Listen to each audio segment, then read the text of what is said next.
Alors, je vais avoir écoutez, le grand plaisir de vous présenter cette table ronde consacrée au social commerce et au social CRM avec une question toute simple. Comment vous, marque ou marchand, vous pouvez tirer profit de cette nouvelle réalité du marché?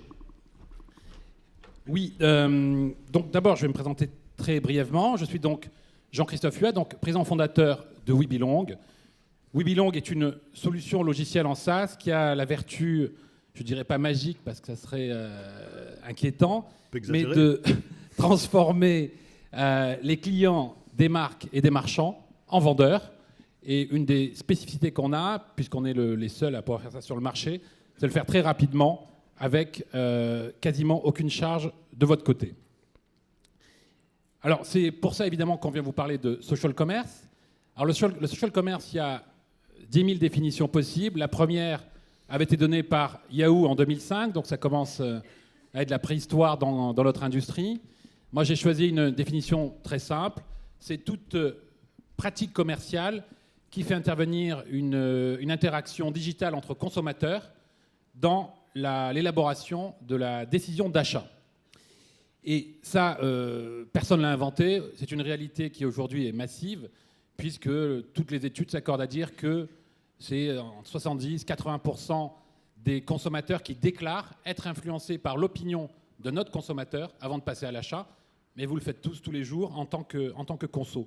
La question qu'on va se poser donc avec ce magnifique plateau, c'est comment vous pouvez capter cette énergie pour vendre plus et vendre mieux.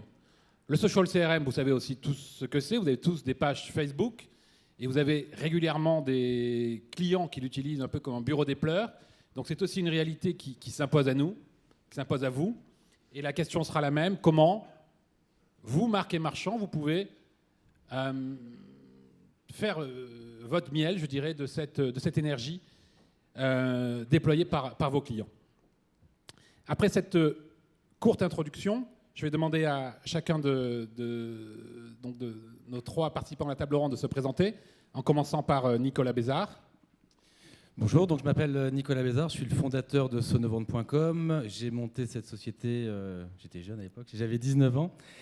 C'était en 97, donc quand tu parles de préhistoire en 2005, moi je suis avant la préhistoire. Et encore, il est tout jeune. C'était à l'époque d'AltaVista et Netscape pour ceux qui ont connu. Donc waouh, c'était avant Google. Aujourd'hui, Sonovente, c'est 700 000 clients, c'est 24 millions d'euros sur un marché de niche, un marché de passionnés. Sonorisation, éclairage, instruments de musique, donc un vrai marché de niche.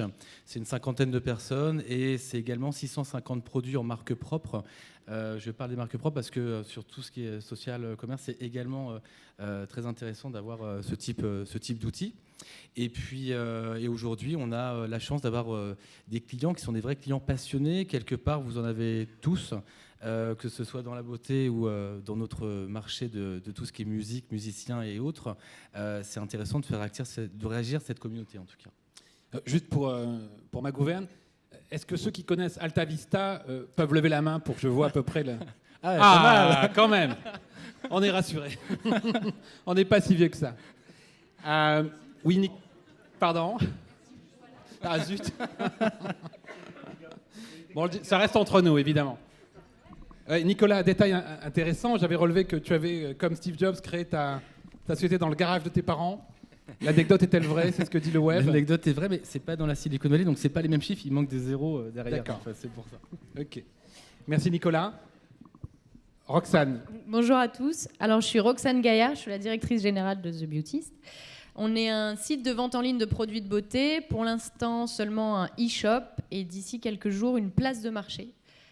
Qui allie en fait énormément de contenu, et c'est pour ça que justement je suis là pour pouvoir vous en parler, du contenu d'influenceuses, des contenus aussi de consommatrices beauté qu'on utilise pour vendre mieux et faire découvrir des produits de beauté en ligne. Oui, Roxane, juste une précision, moi ce qui m'avait frappé quand on a préparé cette table ronde, c'est que The Beautist justement, est totalement dédié à la vente par le contenu et par le social. Hein, c'est bien ça ? Exactement. Parce que, je pense que vous le savez tous, la beauté en ligne, c'est particulier. Ça demande une préparation à l'achat. Et c'est pour ça qu'il y a déjà autant de contenu YouTube, blog. Si vous vous posez la question sur la beauté, n'hésitez pas à taper beauté dans votre barre de recherche YouTube. Vous verrez à quel point il y a des millions et des millions de vues de vidéos tutoriels.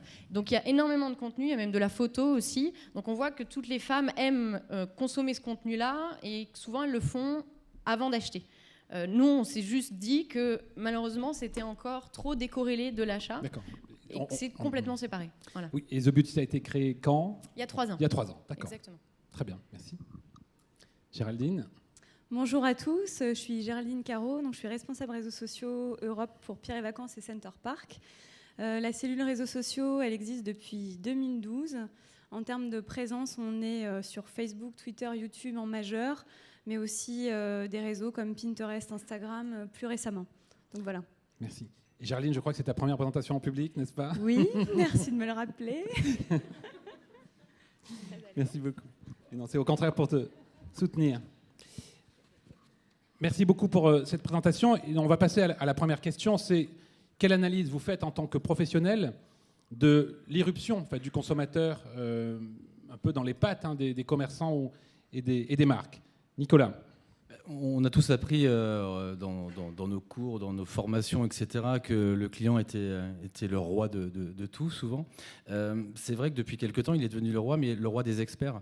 Nous, sur notre communauté, sur nos clients, on a des consommateurs qui parfois connaissent même mieux certains produits que nos centres d'appel. Pourquoi ? Parce qu'on a 40 000 références, parce que nos call centers ne peuvent pas forcément être formés sur l'ensemble des références. Et le consommateur en face, lui, s'intéresse à un produit, un monoproduit, et il est vraiment expert.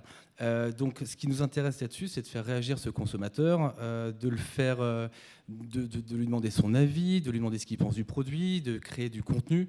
Je pense que c'est tout ça qui aujourd'hui est intéressant. Alors on a tous connu Trust, Ecomi, Bazar Voice, excuse-moi de parler de certains confrères, mais voilà, il y a une petite frustration quand même. On travaille tous avec ces gens-là, petite frustration à certains moments, parce que ce qui est intéressant, c'est de faire réagir les vrais acheteurs de ces produits-là et de travailler à créer vraiment du contenu pour améliorer le process d'achat. Je pense que c'est ça qui est très intéressant. Et puis après, il y a également l'après-vente, donc l'avant-vente, et puis après l'après-vente. Le produit, je ne sais pas l'utiliser, j'aimerais avoir des informations avec des vrais utilisateurs de mon produit que j'aime, qui est le produit X, et non pas du type de produit. Et ça, on a nos pages Facebook, donc nous on a 143 000 fans. On s'aperçoit que souvent les gens sont un peu paumés quand ils cherchent à utiliser leur machine. Voilà, donc aujourd'hui, je pense que l'histoire We Belong est une bonne réponse à tout ça, en tout cas. As-tu des cas de consommateurs mécontents, parce qu'il y a toujours un consommateur mécontent qui va parasiter ta page Facebook? En fait, souvent, on a peur du client, on a peur de son avis. C'est quand on va sur des sites d'avis de voyage, on n'a plus envie de sortir de chez soi. Des sites de restaurants, on mange qu'à la maison. Donc c'est vrai qu'aujourd'hui, il faut faire réagir ces consommateurs, mais dans l'aspect positif des choses. Et quand on demande l'avis, donc We Belong, on est client depuis très récemment, depuis 2 mois. On vous a violé pour que ça marche avant Noël, pour que ça fonctionne avant Noël. Moi, j'étais très surpris par la qualité des réponses. J'étais très surpris par le fait de voir que les réponses négatives étaient toujours pondérées. C'est ça qui est intéressant. Ce qu'on va voir justement dans la partie expérience. Merci Nicolas, je suis désolé. Je parle toujours trop, désolé. Pas du tout. Roxane, donc, est-ce que tu peux nous faire part de ton constat sur le marché de la beauté, qui est un marché évidemment extrêmement spécifique? Oui, exactement. En fait, c'est un marché spécifique par le choix de produits de beauté.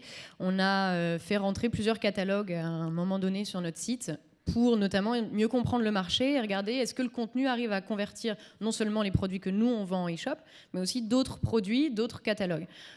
Donc on a travaillé avec Sephora, Kiko, Marionneau, qu'on a mis à l'intérieur justement de notre catalogue produit. On s'est demandé est-ce que quand il y a du contenu, des photos, des vidéos, des articles sur ces fiches produits, les gens achètent plus? Parce que dans notre tête, oui, mais est-ce que réellement c'était le cas? Alors, le premier constat qu'on a fait, c'est le nombre de produits de beauté auxquels une femme était confrontée. On n'avait que 3-4 catalogues, pas plus, donc c'était loin de toute l'offre du marché réellement. Et on s'est retrouvé avec 1200 crèmes hydratantes, 3000 fonds de teint. Et tout de suite, on s'est dit, OK, c'est normal en fait qu'un achat beauté soit complexe, parce qu'il y a On sait qu'il existe un jour une crème qui va réellement nous correspondre, mais pour la trouver dans ces 1200, il faudrait plusieurs vies pour vraiment tout tester. Donc c'est pour ça que les femmes recherchent autant de contenu et que ce contenu va pouvoir justement les conforter dans leur achat. Est-ce qu'il est bon? Est-ce qu'il est moins bon? Est-ce que les avis clients sont positifs? Est-ce qu'ils le sont moins? Et c'est là où justement, quand tu posais la question, les avis négatifs, est-ce que c'est important? Oui, et ça sera pris de manière positive pour une femme comme pour une autre, parce que si cette femme a la peau sèche et qu'elle trouve que la crème n'est pas adaptée, moi qui ai la peau mixte, je vais peut-être la trouver extraordinaire. Alors, une chose qui m'avait frappé quand on a parlé du marché de la beauté, tu me disais que jusqu'à maintenant, le marché de la beauté en ligne était plutôt un marché de réachat, puisque justement, il était impossible de découvrir un produit. Oui. Puisque les produits de beauté sont fondés sur la sensation, le contact. Exactement. C'est important pour l'odorat. une femme de sentir un produit de beauté, de le toucher, de le tester, parfois d'avoir les conseils de la vendeuse. Malheureusement, nous, on l'a vu, c'est de moins en moins le cas. On va plus aller chercher des conseils chez Madame Tout-le-Monde. On le faisait déjà parce qu'on demande à nos copines, à nos mamans, à plein d'autres femmes des conseils. Mais Internet rend les choses beaucoup plus accessibles, d'où les blogueuses, d'où les youtubeuses. Et forcément, en fait, si tu veux me répéter ta question. Oui, non, ma question, c'est que moi, j'ai compris que The Beauty, c'était là pour répondre à une problématique qui était que il est aujourd'hui matériellement impossible de découvrir un produit sur un écran, un produit de beauté. Exactement. En fait, ce qui se passe, c'est que la découverte du produit de beauté, elle se fait par une simple fiche produit de base sur un site e-commerce classique. La fiche produit, elle résume ce qu'il y a sur un packaging d'une crème. Mais c'est pas ça qui va nous faire acheter la crème en question, en fait, finalement. Donc c'est pas juste cette fiche produit qui va nous convaincre. Donc quand on se retrouve avec ces 2000 crèmes, on n'a pas réellement de conseils autour de ça, la découverte d'une marque qu'on connaît pas, d'une crème qu'on n'a pas touchée, qu'on n'a pas sentie, elle se passe comment? Donc finalement, si on part de ce postulat-là, on se dirait c'est pas la peine, du coup on n'achète pas de produits de beauté sur Internet, ce qui n'est pas le cas. C'est juste que c'est encore une fois cette préparation à l'achat qui va permettre d'acheter un produit qu'on ne connaît pas, dont on ne connaît pas la marque. Et on a été confronté énormément à ce problème-là parce qu'au début on était positionné vraiment sur des marques de niche, dont, à proprement dit, les gens ne connaissent pas ces marques de niche, c'est bien le principe. Et les vendre sur Internet était un vrai défi. Et quand on a mis tout de suite ce contenu-là, tous nos chiffres ont fait x4. Je dis bien tous, de chiffre d'affaires, de vente, de trafic, tout. On va découvrir justement après comment ça s'est passé. Alors, il y a un autre constat qui m'avait aussi marqué, c'est l'évolution des comportements générationnels d'achat. Apparemment, les jeunes filles d'aujourd'hui n'achètent totalement différemment de la façon dont achetait leur mère. Il y a une impulsivité. Donc déjà, il y a une impulsivité parce que quand elle regarde une vidéo YouTube et qu'elle voit l'utilisation justement d'un super eyeliner qui a l'air très facile à utiliser, et en plus on vient de leur expliquer comment fallait le mettre, elles ont envie de l'acheter tout de suite. Et parce qu'elles ont déjà eu tout le conseil, elles ont vu exactement le produit et comment on allait l'utiliser. Et c'est à ce moment-là où il faut arriver à créer tout de suite ce lien pour qu'elles puissent l'acheter. Et elles vont aussi consommer les produits totalement différemment. Ça a été aussi une surprise pour nous. Nos mamans ont l'habitude de consommer des marques très précises qu'elles connaissent très bien. Elles ont un mascara, elles ont une poudre de soleil, elles ont un fond de teint. Alors que la nouvelle génération, elles vont en avoir 4. Elles vont avoir 5 mascaras, un pour la journée, un pour le soir, un pour le week-end. Donc c'est en plus une consommation qui devient non seulement plus impulsive, mais en plus en beaucoup, beaucoup plus grosse quantité. Ouais. Et ce qui m'avait frappé, avant de passer à Jarline, c'était que nos mamans, enfin peut-être plus proches de mon âge d'ailleurs, by the way, font confiance à la vendeuse dans le magasin. Exactement. Alors que la jeune génération va énormément, elle est sociale, elle ne veut pas parler à la vendeuse, elle veut même plus. Et elle veut savoir ce que son alter ego dit sur YouTube, sur Pinterest, etc., etc. Exactement. Même vous pouvez le voir dans un magasin physique. J'ai déjà assisté à ça. Si vous voyez entrer des adolescentes ou même des personnes d'une vingtaine d'années, la plupart du temps, elle va pas vouloir parler à la vendeuse. Elle va foncer vers le rayon. Elle va prendre sa palette, elle va prendre son rouge à lèvres et elle va filer à la caisse parce elle va juste en fait finalement consommer le produit parce que tout l'avant-vente qu'on avait justement avant et l'expérience d'achat, elle l'a déjà fait. Elle va même regarder son téléphone pour regarder les avis produits si elle a un doute directement à l'intérieur du magasin. Ok. Voilà. Merci Roxane. Et donc, Gerline, quel est ton constat du point de vue de Pierre et Vacances et de Center Parcs? Ouais, alors nous, le constat, il est que premièrement, le web est social. Les réseaux sociaux, définitivement, ont modifié la relation marque-client avec d'un côté plus de transparence de la part des marques et de l'autre côté plus de pouvoir de la part des clients. Définitivement, nous, nos marques, elles sont sociales par essence, elles sont empreintes à créer des souvenirs. Les clients sont en quête de conseils, de recommandations, de décryptage de l'information, etc. Donc voilà, les internautes ont la parole. Et du coup, pour nous, la partie contenu, que communément on appellera UGC, est vraiment primordiale et est un facteur important et différenciant. Des outils comme TripAdvisor, etc., jouent un rôle majeur dans ton industrie. Très bien. Entre autres. Merci. On va passer à la partie recommandations et je vais repasser la parole à Nicolas. Nicolas, est-ce que tu peux nous parler de ton expérience? Donc, voilà, parfait avec le logo Sonovente. Quelles sont tes recommandations vis-à-vis des marques et des marchands par rapport justement à la gestion de ce client qui rentre dans l'entreprise comme ça? Je pense qu'à certains moments, on a tous eu peur de l'avis des clients. Quand les clients ont commencé à donner leur avis, on s'est dit, mon Dieu, qu'est-ce que ça va faire? Qu'est-ce que ça va donner? Qu'est-ce qu'ils vont dire? Ils critiquent un produit, comment on va gérer ça? Comment on va refidéliser ce client qui est en train de partir, etc. etc. On s'est aperçu également que quand on leur demandait vraiment leur avis, j'ai envie de dire de façon quasiment autoritaire entre grands guillemets, on a beaucoup plus de retours et à partir de là on a des avis qui encore une fois se pondèrent. Ça c'est hyper intéressant. Moi j'étais extrêmement surpris, encore une fois je reviens sur ce que j'ai dit tout à l'heure, on est client donc nous c'est un petit peu différent de We Belong depuis 2 mois. Moi c'est pour ça que j'ai accepté de venir aujourd'hui. C'est parce que c'est la première fois qu'on a autant d'avis qualitatifs. Enfin je suis pas là pour vendre la solution We Belong, loin de là, mais je me déplace assez rarement dans ce genre d'endroit. Je me suis déplacé aujourd'hui parce que je suis content, satisfait de partager cette aventure avec une société française qui est en train de créer et d'inventer un nouveau système. Aujourd'hui, on a 2 mois de recul, c'est peu, mais par contre sur ces 2 mois, on a juste des retombées qui sont juste assez hallucinantes et on a créé des communautés, j'ai envie de dire, on a rapatrié la force de Facebook au sein de notre site internet. Aujourd'hui, on a tous des community managers, etc. Quelque part, We Belong nous permet d'avoir une communauté gérée sans community manager et encore mieux gérée. On a une communauté par produit. Donc sur 40 000 références, on va avoir 40 000 communautés quelque part. Et les gens vont être extrêmement fiers de donner leur avis sur leurs produits. Alors demain, ça peut être valable chez nous pour un instrument de musique qui est un produit avec énormément d'affect. Mais ça peut être valable pour une crème de beauté peut-être. D'ailleurs, la photo de Jean-Christophe, tu avais dû mettre une super crème de beauté parce que tu as 15 ans de moins sur la photo. Et non, mais ça peut être valable également pour un robot mixeur ou quelque part pour tout un tas de choses. On a des taux de retour qui sont super. Là, on a affiché un exemple de fiche article. Alors voilà, en fait, il y a un lien tout simple qui dit, voilà, donnez votre avis. C'est un petit peu les avis d'autres confrères. Et si on revient juste sur le slide d'avant, donc il y a 68 réponses. 68 avis pour un produit qui est traqué depuis 6 semaines, 5 semaines et encore.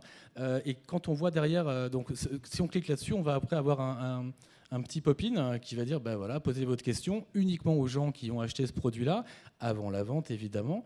Et là, on va avoir derrière, bonjour, je suis actuellement débutant, etc. C'est l'email, ça qui part, c'est ça chez... Ça, c'est un utilisateur a besoin de votre conseil.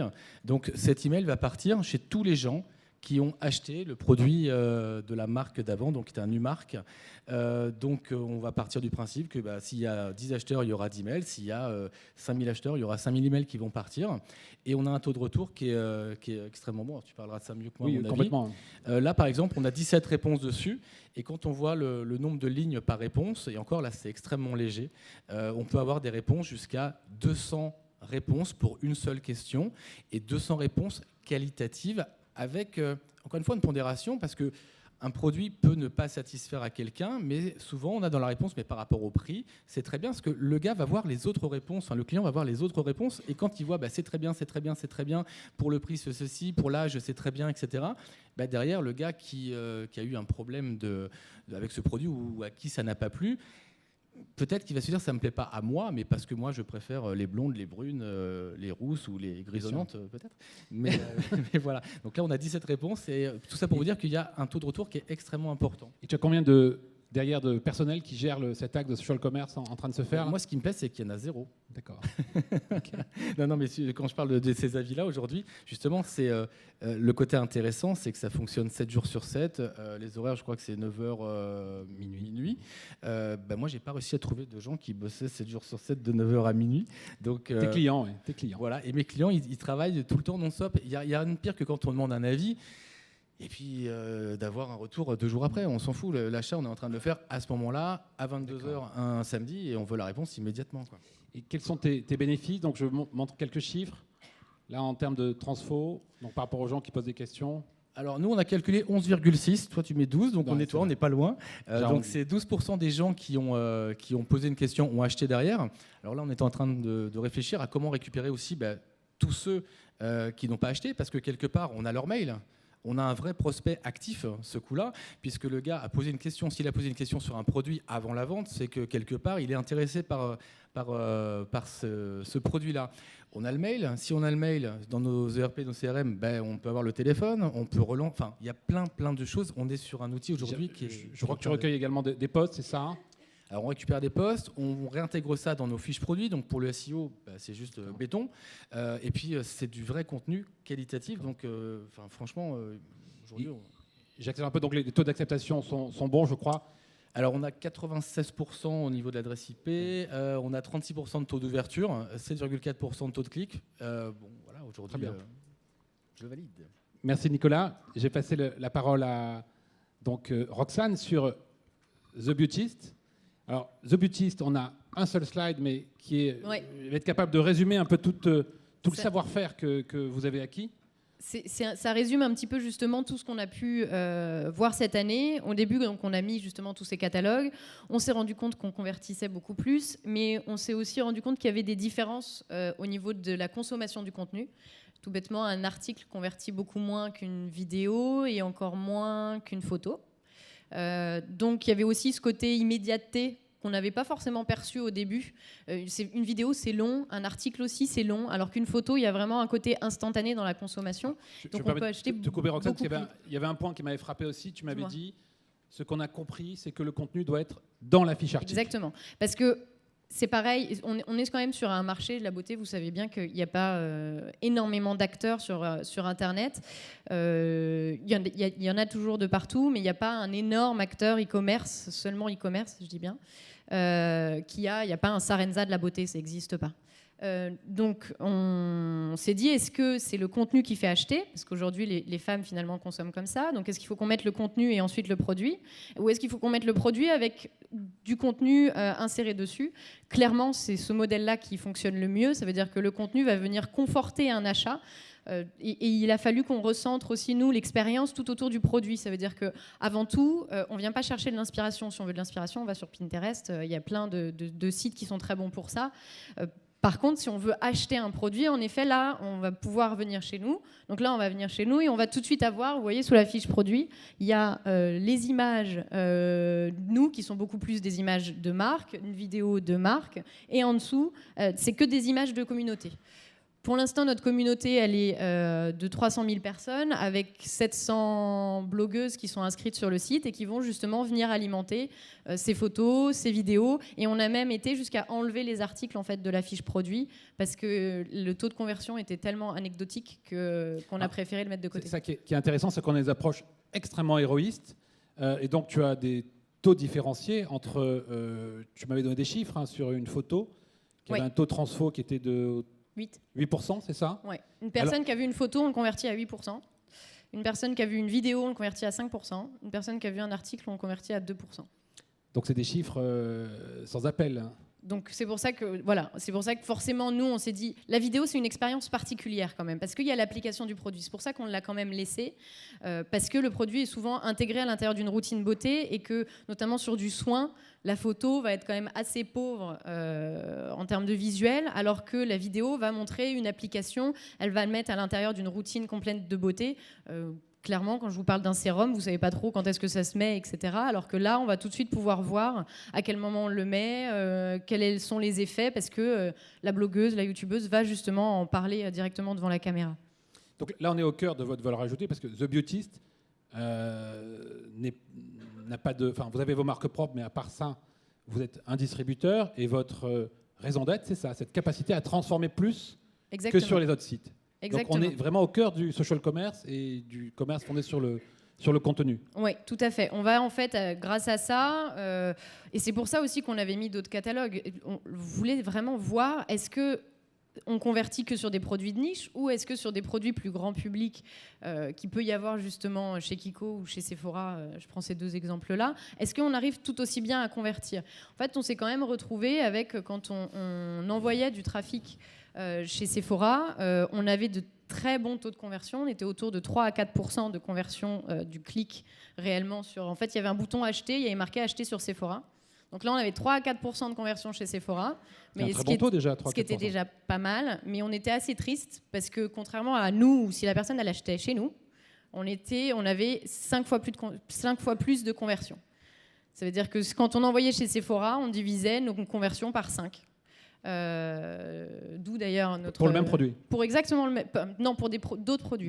Pour d'autres produits, au contraire, pour des produits plus grand public que nous. D'accord. Voilà. Okay.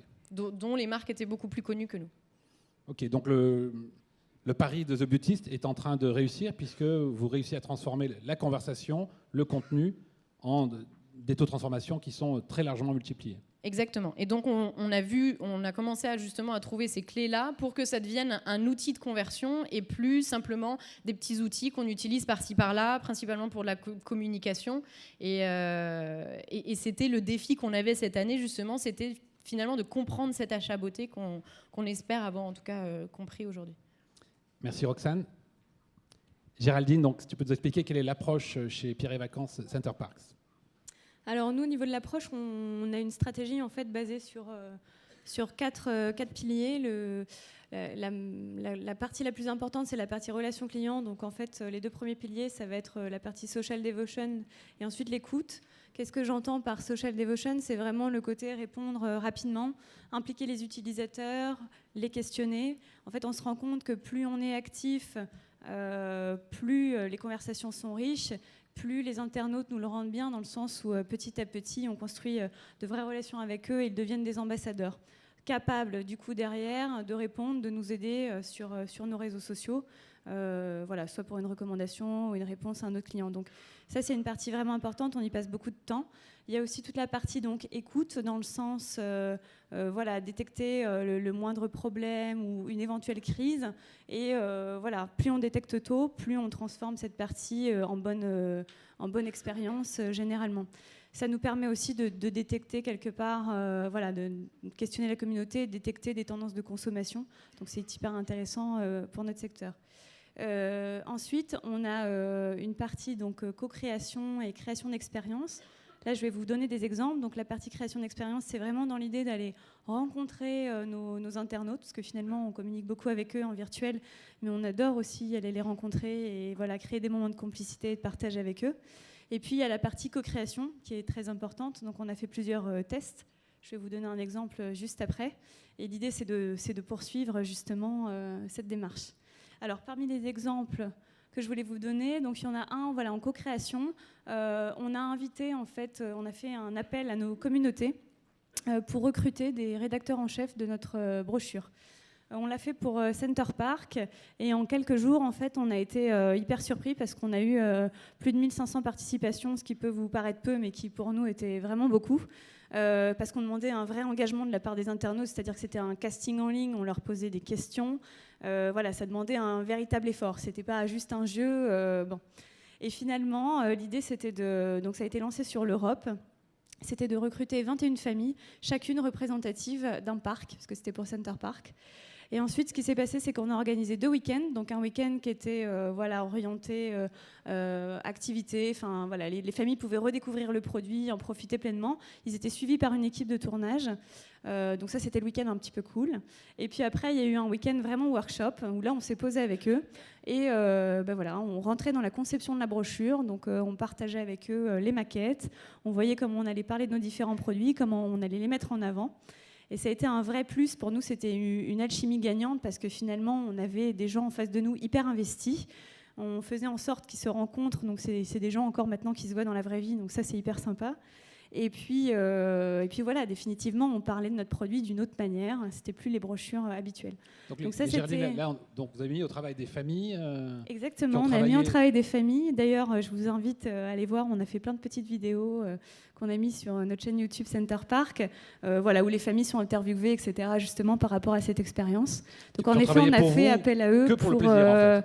Bah oui, voilà, on était. C'était le point hyper sympa. Est-ce que la direction du travail est au courant? Comment non, ça? je plaisante. Ah oui, non. Mais je suis fasciné de voir que des clients travaillent gratuitement pour des marques, mais ils le font tous les jours. En fait. Ils le font tous les jours. Voilà, ce sera un peu. Enfin, on en discutera un petit peu après, mais en effet, les clients et les internautes sont vraiment prêts à collaborer à partir du moment où on les laisse faire. Et nous, on a été surpris des retombées et de l'engagement de toutes ces familles. Donc voilà, c'est un exemple. Et d'ailleurs, on continue et je pense qu'on aura d'autres exemples à présenter plus tard qui seront plus sur l'aspect produit. Le deuxième exemple, c'est la partie carnet de voyage. Donc là, l'idée, comme je l'ai mis ici, c'était vraiment de capter l'émotion du vécu. Alors ça a démarré au départ par une application qu'on a fait sur Facebook. Les familles donc, pouvaient s'inscrire, créer leur passeport. Donc ils indiquaient leur nom, prénom. Ils nous indiquaient aussi leur présence sur les différents réseaux sociaux. Et donc cette application, derrière, c'était à mi-chemin entre un jeu et un programme de fidélité. Au plus ils avaient d'interactions avec nous et au plus ils participaient, ils parlaient de nos marques, ils cumulaient donc un certain nombre de points et de badges, un peu comme à la Foursquare. Et petit à petit, à partir d'un certain niveau de points et de badges, ils pouvaient participer à ce qu'on appelle des missions famille.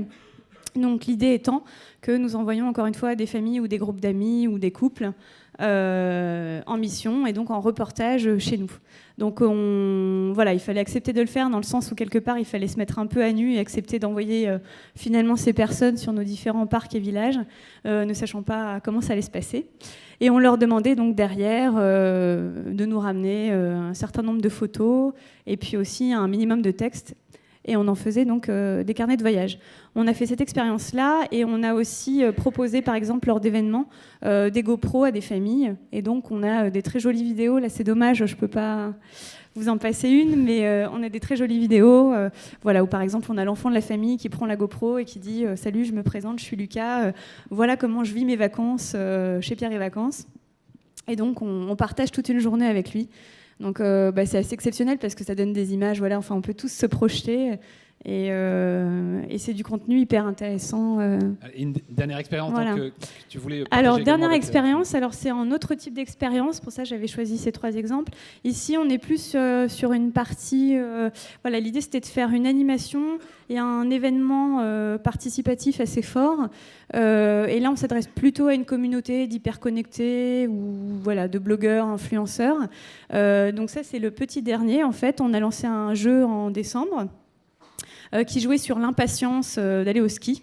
Donc les internautes étaient chargés de nous envoyer leurs photos montrant leur impatience à l'idée d'aller skier. On avait organisé des battles interréseaux, donc il y avait la battle Twitter, la battle Instagram, on avait rajouté une petite catégorie blog. Et à la fin de ce jeu, on avait notamment 6 grands gagnants qui avaient la chance de partir avec les équipes Pierre et Vacances pour un week-end au ski, week-end qui était filmé. Donc là c'est pareil, je vous aurais bien passé le teaser, mais bon... voilà, ça a été là un succès pour nous, même si on ne peut pas encore tout mesurer, parce qu'on a du coup des vidéos là qui vont sortir.